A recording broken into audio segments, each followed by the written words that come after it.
এত লম্বা আখিরাত কেমনে পার হবেন?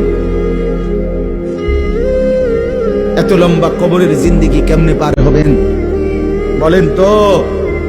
নূহ আলাইহিস সালামের জামানায় যারা মারা গেছে তারা আজ কত হাজার বছর কবরে পড়ে আছে। ইব্রাহিম আলাইহিস সালামের জামানায় যারা মারা গেছে তারা আজকে কতদিন কবরে পড়ে আছে। হ্যাঁ, আবু জেহেল আজকে কত বছর কবরে পড়ে আছে? 1450 বছর, আরো বেশি, 1450 বছর ধরে পড়ে আছে কবরে। এরপরে তো হাসরের মাঠ, এরপরে তো ফুলসেরা, এরপরে তো জাহান্নাম, আর তো রইছে।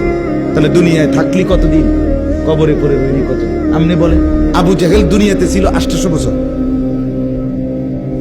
কথা কন না? আবু লাহাব দুনিয়াতে জীবিত ছিল 900 বছর, তো কবরে আছে কত বছর? তো বাঁচছে কয় বছর? নাহলে 60 বছর, নাহলে 70 বছর, ঠিক কিনা বলেন? তাহলে দুনিয়ায় ছিলি কতদিন, কবরে আসত কতদিন? আচ্ছা, এই কথাই এখনই মনে হইল। হ্যাঁ, এরপরে তো সামনেরটি রয়েছেই মিয়া, এখনো তো কিয়ামত আসে নাই, এখনো তো ইসরাফিল ফু দেয় নাই। একবার ফু দিবে, সব কবরে যাবে, আবার ফু দিবে, হাসরের মাঠ কায়েম হবে।